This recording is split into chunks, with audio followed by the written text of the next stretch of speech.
umbhalise nohulumeni wasekhaya omasipala wase unyuka kakhulu. Uma sizwa umlando wawumjaho kuthiwa ngesikhathi bezenzela nje obaba nomama nobhuti nosisi bala eDandi babe bakhipha imikhomelo yezingubo blankethi bashintshisane ngeimpuphu noshukela eyashini elwinile.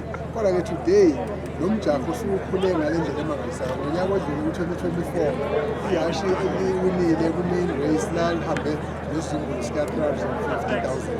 Kulo nyaka sizokhula leso sizungu.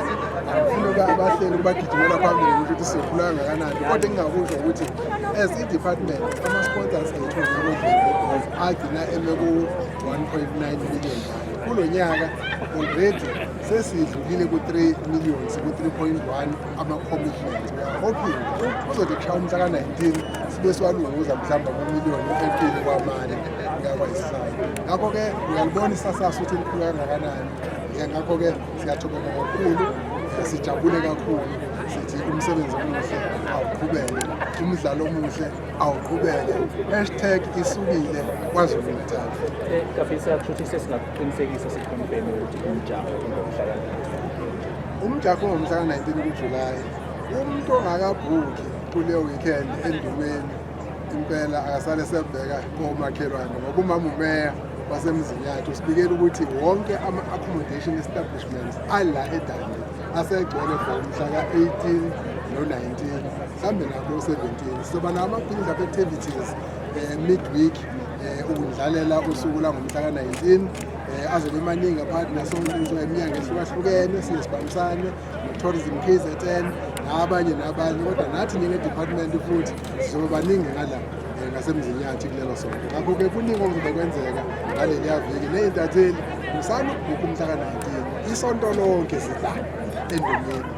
Sizospenda isikhathi sethu la ngoba sithi ayikhule lento. Kade ngikhuluma nomama umeya umama umchunu ngoba ngathi yena meya coordinator ukuthi all your colleagues in your surrounding areas ama-district nama-locals abo bayasupporta ngokuthi nabo baba ama-host laphaya enkundleni bahoste ama-guest ahlukahlukene. So we really want to make this very big, we want to take it to great heights. Kunemjaho emibili emikhulu KwaZulu-Natal.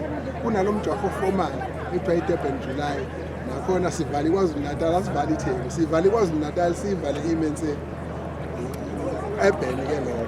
Bese kuthi-ke kudlula iviki elilodwa bese kuthi ngelilandelayo bese sivala manje nge-traditional horse riding okuwuhwalo lwethu la eDandi.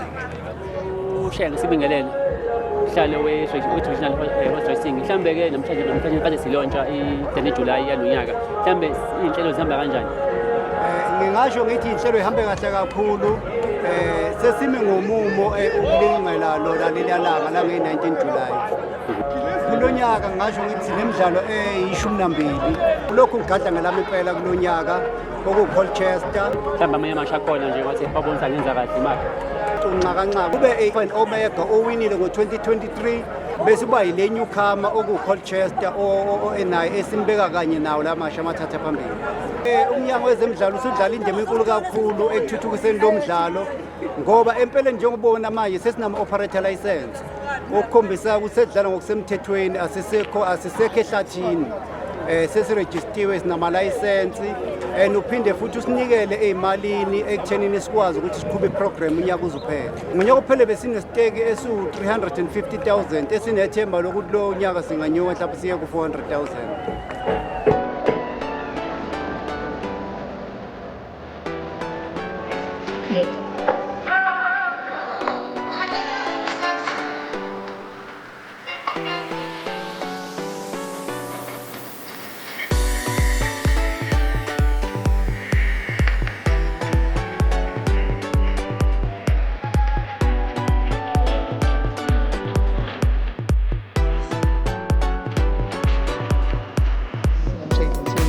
Well known as MJ Mthembu. Sila kwi-launch Dandi July 2025 and ngihappy kakhulu iphuma ukubuka i-team yakho It's African Jewelry and uyabona ama-colours azosisebenzisa sithi i-nation why sithi siyaqhenya siyaqatsha ngoba womzansi iyona nto esiveza nje ngathi amaZulu. Siyafisa ukuthi abantu ababe khona umhla 19 because sizobe siphusha kakhulu ngekuqala. Siyabonga ukuthi Okay. #Umthala TV.